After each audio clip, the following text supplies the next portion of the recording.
Tulipookoka tulipokea uhalali wa kulitumia jina la Yesu, lakini ili uweze kupata matokeo makubwa pindi unapolitumia jina la Yesu, linategemea hali ya uhusiano wako na Mungu ipoje. Ndio maana jina la Yesu ni moja, lakini lina matokeo tofauti tofauti kwa kila anayelitumia. Kuna mwingine akisema kwa jina la Yesu pepo wanatoka. Kuna mwingine akisema kwa jina la Yesu wafu wanafufuka.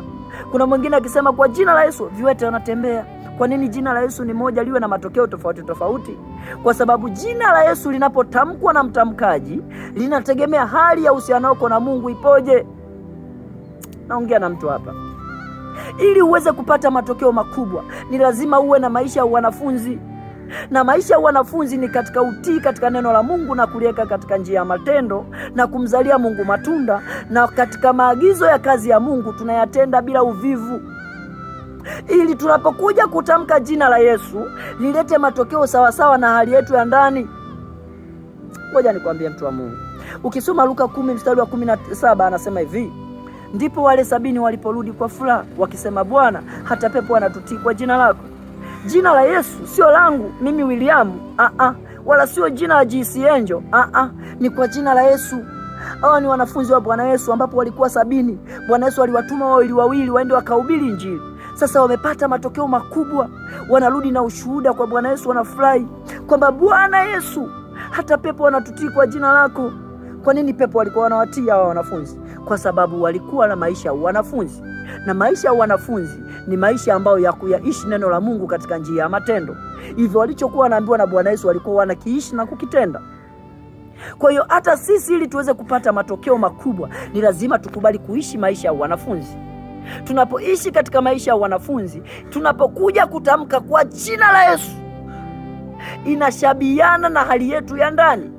Ngoja nikwambie mtu wa Mungu, wakati ambapo tunaanza kuokoka, tulifundishwa jinsi ya kulitumia jina la Yesu. Tulikuwa tunapata matokeo makubwa kwa sababu tulikuwa tunatamka kwa imani, lakini leo hii tunalitamka jina la Yesu kwa akili tu, kwa sababu huu ubongo hauwezi kukifanya kitu usichokijua tu, ila kitu chochote ambacho ubongo unakijua unaweza kukifanya chenyewe bila kutegemea imani wala bila kumtegemea Mungu. Kwa hiyo mtu mwenye maisha ya wanafunzi, inapofika mahali ubongo wake unataka kufanya kitu bila kumshirikisha Mungu wala bila kutumia imani, anaiambia akili yangu, hapa ndo mwisho wako, sasa ni wakati wa kuitumia imani na kumtumia Mungu ili aweze kunivusha. Naongea na mtu hapa. Kwa hiyo Mungu ametupa hii akili sio tuitegemee, ila ametupa hii akili ili tuitumie. Kwa hiyo leo hii tunapotamka kwa jina la Yesu, wengi tunatamka kupitia akili sio kupitia imani. Kwa hiyo ili tupate matokeo makubwa, ifike mahali tuiambie akili yetu, sasa hapa ukomo mwisho, sasa natumia imani, sasa namtumia Mungu, sasa natumia jina la Yesu kwa imani ili niletee matokeo sawa sawa na hali yangu ya ndani. Ramasheketa yabasakaraba. Yesu ni mwaminifu, hata kuacha kamwe.